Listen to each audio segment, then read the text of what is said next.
আসসালামু আলাইকুম। স্বাগতম বাংলাদেশের সম্পদের আজকের আয়োজনে। বাংলাদেশের সম্পদে আমরা বাংলাদেশের কৃষিজ, মৎস্য, বনজ, মানব সম্পদ ইত্যাদি নিয়ে আলোচনা করি। ইতিপূর্বে আমরা ধান, গম, মৎস্য, পাট, কৃষি ইত্যাদি নিয়ে আলোচনা করেছি। বর্তমানে আমরা আলোচনা করছি বাংলাদেশের বনজ সম্পদ এবং বনজ সম্পদ সম্পর্কিত বিষয়াদি নিয়ে। এই বিষয়ে আলোচনা করার জন্য আজকে আমাদের মধ্যে উপস্থিত আছেন ডক্টর মোহাম্মদ জাহাঙ্গীর হোসেন, সহকারী অধ্যাপক, সরকারি ইউনানি ও আয়ুর্বেদিক মেডিকেল কলেজ, ঢাকা, এবং একই সঙ্গে একই প্রতিষ্ঠানের শিক্ষার্থী আহসান হাবিব। আপনারা দুজনকে স্বাগতম আমাদের আজকের আয়োজনে। ডক্টর জাহাঙ্গীর, আমি যদি আপনার কাছে শুরুতে একটু জানতে চাই যে আপনাদের যে প্রতিষ্ঠান, এই প্রতিষ্ঠানে আসলে কার্যক্রমগুলো কি কি, কতগুলো বিভাগে আপনারা শিক্ষা দিচ্ছেন, কি পরিমাণ শিক্ষার্থী আছে এখানে, যদি একটু বলতেন। এখানে সরকারি ইউনানি আয়ুর্বেদিক মেডিকেল কলেজ ও হসপিটাল, এখানে আপনার দুইটা ডিপার্টমেন্ট আছে, ইউনানি এবং আয়ুর্বেদিক, মানে ব্যাচেলার কোর্স পড়ানো হয় এখানে। Bachelor of Unani medicine and surgery BUMS আর bachelor of Ayurvedic medicine and surgery BAMS। এটা 5 বছরের কোর্স, 1 বছর ইন্টার্নশিপ, মানে ইকুইভ্যালেন্ট টু MBBS। এবং এখানে যে কোর্স কারিকুলাম আছে, কোর্স কারিকুলাম MBBS এর সমমানের কোর্স কারিকুলাম। এখানে MBBS যেমন অ্যানাটমি, ফিজিওলজি, প্যাথোলজি বা মাইক্রোবায়োলজি, এই সমস্ত কোর্সগুলো করা হয়। পাশাপাশি আয়ুর্বেদিক মেডিসিনে, ইউনানি মেডিসিনের ফার্মাকোলজি, ফার্মেসি, এই সমস্ত সাবজেক্টগুলো পড়ানো হয়। আমাদের 4900 মানে মার্কসের পড়ানো হয় এবং এই 5 বছরের কোর্স। এবং এখানে আপনার 3টা পরীক্ষা ঢাকা ইউনিভার্সিটির আন্ডারে অ্যাপ্লিকেশন দেওয়া হয় এবং ঢাকা ইউনিভার্সিটিতে অ্যাপ্লিকেশন পাওয়ার পরে যখন এখানে কোর্স পড়ানো হয়, 5 বছরের কোর্স সম্পূর্ণ করে, 5 বছর কোর্স সম্পূর্ণ করার পর ঢাকা ইউনিভার্সিটি সার্টিফিকেট পাবে। এরপরে হসপিটাল আছে একটা, ওখানে 100 বেডের হসপিটাল আছে এবং 100 বেডের হসপিটালে আপনার একটা ইন্টার্নশিপ কোর্স করে। ইন্টার্নশিপ কোর্স সম্পূর্ণ হলে তখন তারা চিকিৎসক হিসেবে রেজিস্ট্রেশন পায় এবং এই রেজিস্ট্রেশন দেওয়া হয় স্বাস্থ্য অধিদপ্তর থেকে। বাংলাদেশে চিকিৎসকদের রেজিস্ট্রেশন দেওয়ার জন্য BMDC আছে, বাংলাদেশ মেডিকেল ডেন্টাল কাউন্সিল, এখান থেকে MBBS এবং BDS এর রেজিস্ট্রেশন দেওয়া হয়। আর এই BUMS এবং BMS কোর্স যারা পড়ে, এদের রেজিস্ট্রেশন দেওয়ার জন্য মানে স্থায়ী কোনো কাউন্সিল না থাকার কারণে 96-এ এরা আপনার গভর্নমেন্ট একটা নীতিমালা তৈরি করেছিল, অন্তর্বর্তীকালীন রেজিস্ট্রেশন কাউন্সিল, তার আন্ডারে রেজিস্ট্রেশন দেওয়া হয় এই যারা এখান থেকে পাশ করে বের হয়। শুধু আমাদের এটা না, আবার হোমিওপ্যাথি একটা কলেজ আছে, হোমিওপ্যাথি কলেজ সরকারি হোমিওপ্যাথি মেডিকেল কলেজ হসপিটাল, ওইখান থেকে BAMS কোর্স করে গ্রাজুয়েশন।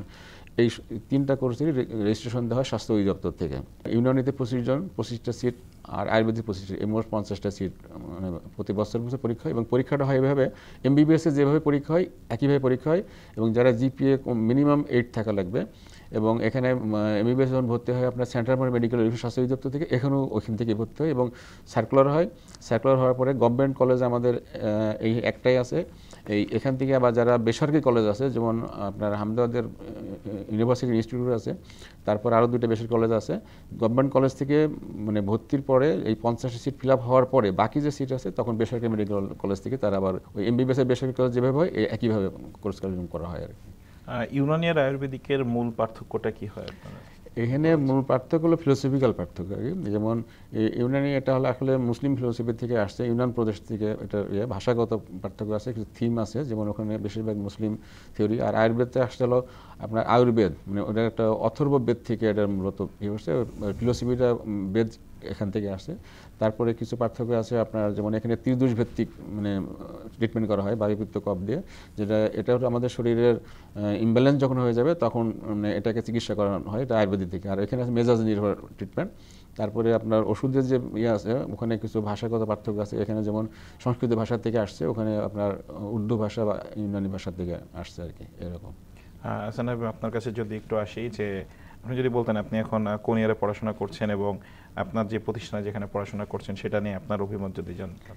আমি এখন শেষ বর্ষে পড়াশোনা করছি। আমাদের যে 5 বছর একাডেমিক কোর্স এবং 1 বছর ইন্টার্নশিপ, তার আমি ফাইনাল ইয়ারে পড়াশোনা করছি।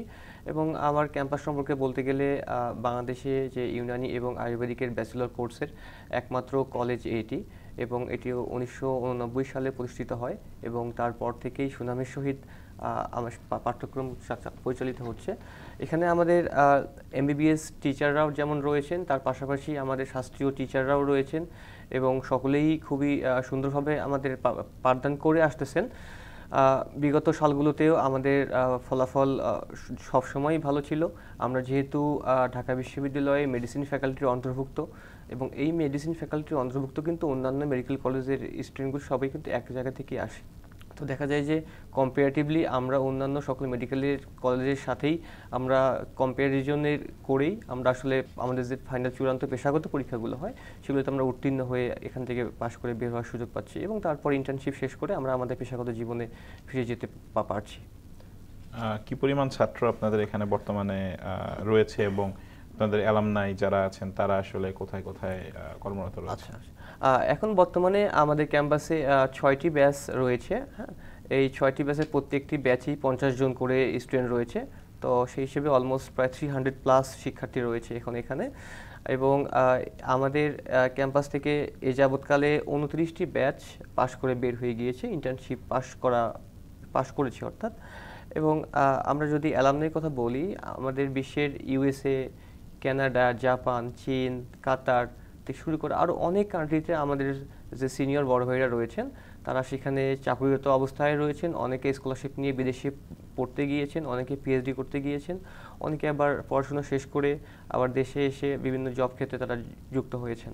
এই যে গবেষণার যে বিষয়টা, ইউনিভার্সিটি লেভেলে যেরকম গবেষণা হওয়া উচিত বা সরকারি প্রতিষ্ঠান, সরকারি যে মেডিকেল কলেজগুলো আছে সেখানে যেরকম গবেষণা হচ্ছে, গবেষণার ক্ষেত্রে আসলে সরকারি ইউনানি এবং আয়ুর্বেদিক মেডিকেল কলেজ কিভাবে ভূমিকা রাখছে? প্রাতিষ্ঠানিকভাবে গবেষণার ভূমিকা খুব একটা নাই। যেমন আমাদের ওই প্রতিষ্ঠানে কিন্তু একটা গবেষণা সেন্টার আছে, ওখানে গবেষণা এবং প্রোডাকশন ইউনিট আছে, কিন্তু ওইখানে আপনার প্রতিষ্ঠান আছে কিন্তু জনবল নাই।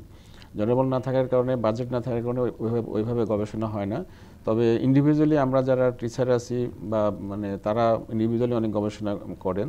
তারা বিভিন্ন ওষুধের উপরে মনে করেন যে রোগীর উপর ক্লিনিক্যাল ট্রায়াল দেওয়া হয়, দিয়ে পার্সোনালি অনেক গবেষণা আছে এবং সেটা কোনো পেপারসও আছে।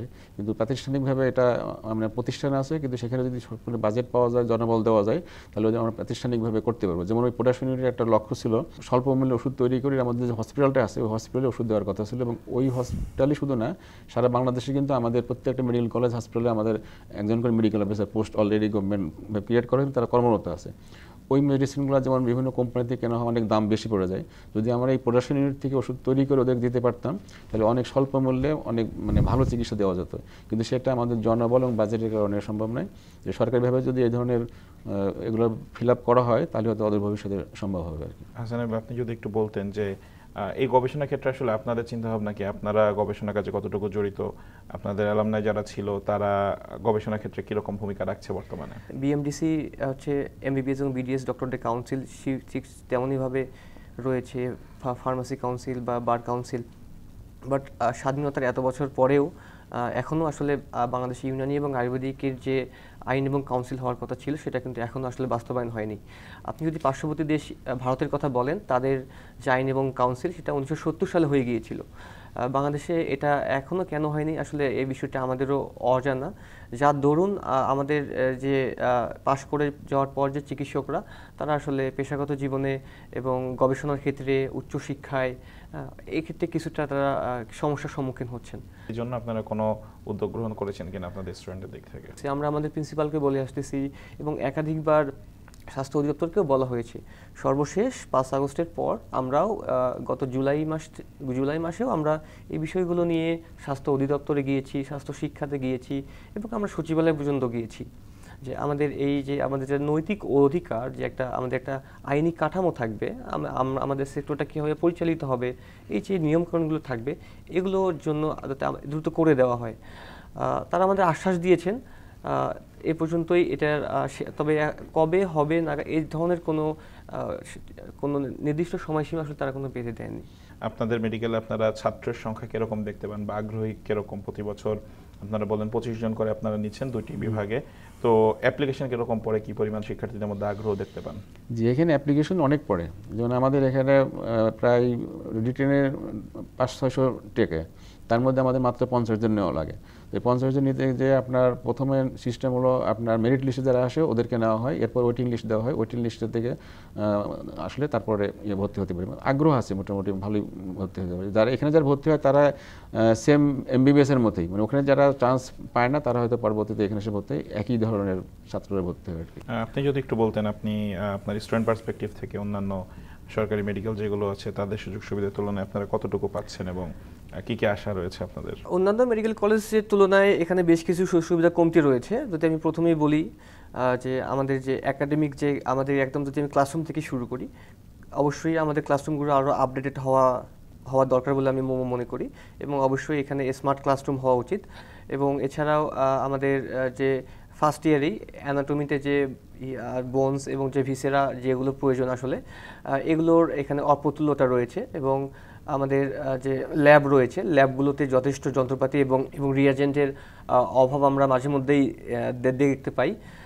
এছাড়াও আমরা আমাদের একটাই মাত্র কলেজ ভবন, যে একটা মাত্র কলেজ ভবনই পুরো প্রশাসনিক কার্যক্রমও চলে এবং একই সাথে ক্লাসও চলে, মানে একটার মধ্যে সব কিছু কম্প্যাক্ট করা হয়েছে, যার মধ্যে দেখা যায় যে একসাথে যদি সবগুলো ব্যাচের ক্লাস চলে তাহলে আসলে সবগুলো রুম ফাঁকা পাওয়া যায় না, এরকম একটা মাঝে মাঝে সমস্যার সৃষ্টি হয়। আবার এক্সামও সেম বিল্ডিংয়েই করা হয়েছে। আর যদি আরেকটা আলাদা বিল্ডিং করা হয় প্রশাসনিক ভবন হিসেবে, আর যদি এটাকে পুরোটা একাডেমিক হিসেবে বিল্ডিং ইউজ করা হয়, তাহলে দেখা যাবে যে এই সমস্যার সম্মুখীন ইনশাল্লাহ হবে। একই শিক্ষক উনি 2-3টা সাবজেক্টে ক্লাস নিচ্ছেন, এই যে শিক্ষকের সমস্যাটা এটা আসলে কোনোভাবেই মেনে নেওয়ার মতো নয়। তো আমরা আশা করব যথাযথ কর্তৃপক্ষের মাধ্যমে এই শিক্ষকদের যে সমস্যাটা রয়েছে খুব দ্রুত শিক্ষক নতুন নিয়োগের মাধ্যমে যাতে এই সমস্যাটা দূর করা হয়, এবং আমাদের ক্যাম্পাসের ক্লাসগুলো এবং যাতে আরও আধুনিকরণ করা হয়, এবং যে উপকরণগুলো আমাদের দরকার, এবং বিশেষ করে লাইব্রেরিতে আরও আমাদের ভালো ভালো বই, আমাদের পাঠ্যপুস্তকের বইগুলো আসলে আপডেট করার প্রয়োজন। যে বইগুলো রয়েছে অনেক আগের, সেই লাইব্রেরির বইগুলো আরও উন্নত করা প্রয়োজন বলে আমরা মনে করতেছি। যেহেতু আপনাদের প্রতিষ্ঠান ছাড়াও বেশ কিছু বেসরকারি প্রতিষ্ঠান এই বিষয়ে পড়াচ্ছে, তো এদের আসলে জব রেশিওটা কিরকম? গভর্নমেন্ট ক্ষেত্রে আমাদের মানে প্রত্যেকটা হসপিটালে আপনার 31 বেড থেকে 500 বেড পর্যন্ত হসপিটাল গভর্নমেন্টের স্ট্যান্ডার্ড সেট আপ আছে। এই স্ট্যান্ডার্ড সেট আপে আপনার MBBS এর বিভিন্ন পর্যায়ের পদ আছে। তো সেই ক্ষেত্রে আমাদের medical officer Unani, medical officer Ayurvedic, medicine homeopathic, এই নামে 3টা পোস্ট প্রত্যেকটা মেডিকেল 31 বেড থেকে শুরু করে 250 বেড পর্যন্ত প্রত্যেকটাতে আমাদের একটা করে পোস্ট নির্ধারণ করা আছে, এবং সেটা পর্যায়ক্রমে পদ সৃজন হচ্ছে, এবং পদ সৃজন অলরেডি 200 উপরে পদ সৃজন হয়ে গেছে। কিন্তু সমস্যা হলো এই পদ সৃজন হচ্ছে কিন্তু এখানে স্থায়ী গেজেট নিয়োগ বিধি নাই। এই নিয়োগ বিধির কাজটা 2010 সাল থেকে যাবৎ এখন পর্যন্ত ফাইনাল হয় নাই। নিয়োগ বিধি না থাকার কারণে আমরা ওদেরকে নিয়োগ দিতে পারতেছি না। এটা PSCর মাধ্যমে নিয়োগ হবে, কিন্তু নিয়োগ দিতে পারতেছি না গভর্নমেন্ট সেক্টরের ক্ষেত্রে। এছাড়া আমাদের এখানে প্রজেক্টের মাধ্যমে কিছু নিয়োগ দেওয়া হয়। আপনার হলো HNPSP গভর্নমেন্টের যে প্রজেক্ট আছে সেই প্রজেক্টের মাধ্যমে প্রত্যেকটা হসপিটালের মধ্যে মেডিকেল অফিসার পোস্ট আছে, এবং তারা অলরেডি কর্মরত আছে গভর্নমেন্ট পর্যায়ে। এছাড়া বেসরকারি পর্যায়ের ভিতরে মনে করেন যে এখানে আমাদের এখন ইউনানি আয়ুর্বেদিকের ম্যাক্সিমাম ওষুধ কোম্পানিগুলো যেমন স্কোয়ার, বেক্সিমকো, জেসন, অপসোনিন আর হামদর্দ যারা আছে, এনারা যে ওষুধ তৈরি করেন অ্যালোপ্যাথি ওষুধের পাশাপাশি ইউনানি আয়ুর্বেদিক ওষুধ তৈরি করেন, এবং ওখানে আমাদের ড্রাগস থেকে একটা সিস্টেম করা আছে, ওখানে একজন ইউনানি একজন আয়ুর্বেদিক ডাক্তার পোস্টিং দিতে হবে। সেই কারণে আমাদের যারা এখান থেকে পাশ করে বের হয় এরা এই সমস্ত প্রতিষ্ঠানে নিয়োগ পায়। নিয়োগ পাওয়ার কারণে বেকার কেউ সাধারণত থাকে না, সরকারি অথবা বেসরকারি প্রতিষ্ঠানে সবাই মোটামুটি ইনভলভ হয়ে যেতে পারে। আচ্ছা ভাই, আপনার কাছে একটু আসি যে আপনারা বর্তমান শিক্ষার্থী, এবং বাংলাদেশের ভেষজ ইউনানি বা আয়ুর্বেদিক চিকিৎসা নিয়ে কিছু মিসকনসেপশন অনেকের মধ্যে আছে যে এটা হয়তো স্লো কাজ করে, বা অনেকে এটাকে কুসংস্কার মনে করে অনেক ক্ষেত্রে। তো আপনারা যারা এখন পড়াশোনা করছেন, আপনারা আসলে এই যে একটা কুসংস্কার বা যে একটা ভুল চিন্তা, এটা দূর করার জন্য আপনারা কিভাবে রোল প্লে করছেন?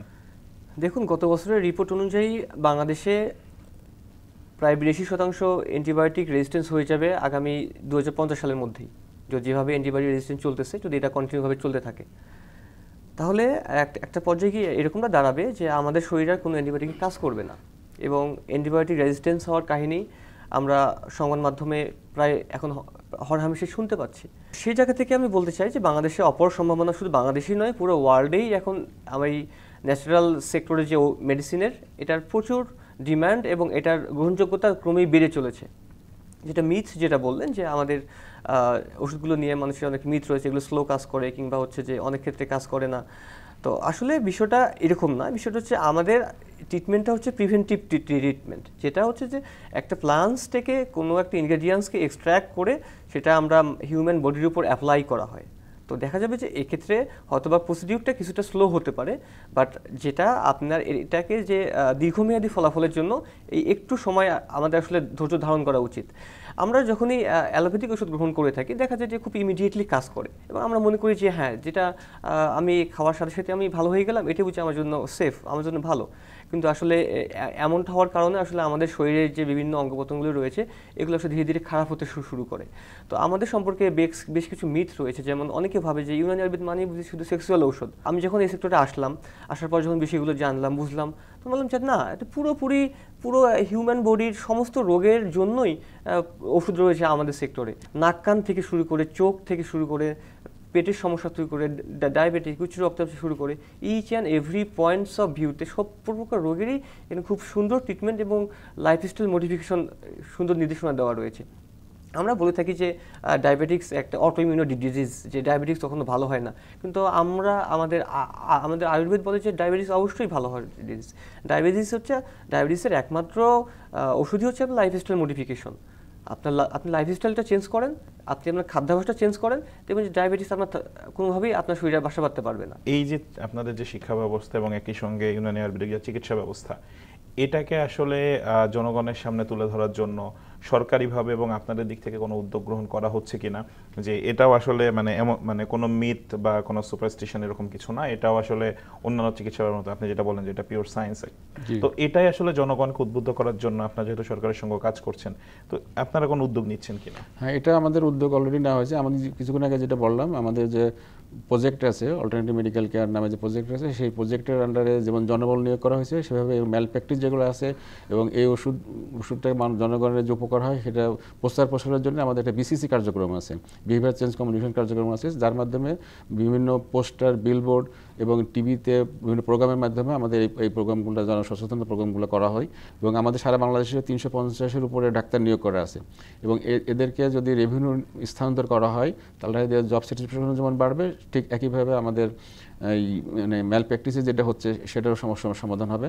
প্লাস আপনার মানে ম্যাল প্র্যাকটিস যেগুলো আছে, আমরা ওষুধ প্রশাসন অধিদপ্তর আছে, ওষুধ প্রশাসন অধিদপ্তর থেকে উদ্যোগ গ্রহণ করা হয়।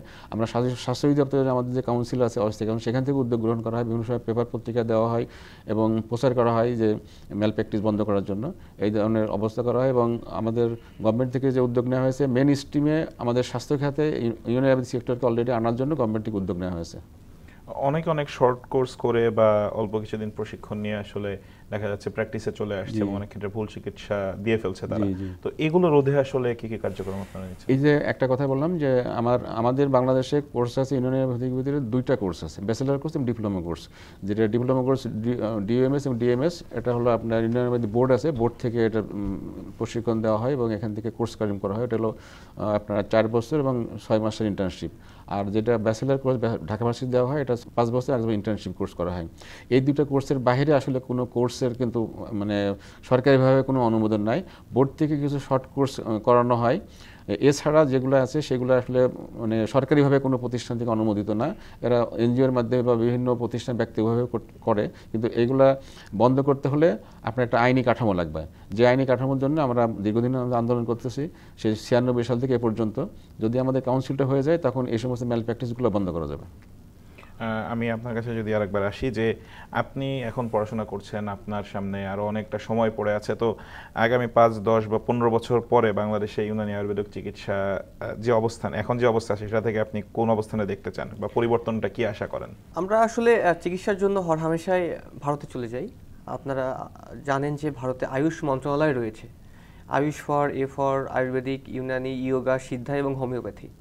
তো এই যে 5টা সেক্টর বা 5টা ডিপার্টমেন্ট, 5টা সাবজেক্ট, এই 5টা সাবজেক্ট একত্র করে তারা একটা আয়ুষ মন্ত্রণালয় গঠন করেছে এবং ভারতের প্রায় 48% অর্থাৎ প্রায় 50% মানুষই এই অল্টারনেটিভ যে ট্রিটমেন্ট এটা গ্রহণ করে থাকে আসলে তারা। গত বছর ইন্ডিয়ান গভর্নমেন্ট এই আয়ুষ মন্ত্রণালয়ের উপর $1 বিলিয়ন ইনভেস্ট করেছে, যাতে করে মানে তারা এটার গুরুত্ব বুঝতে পেরেছে।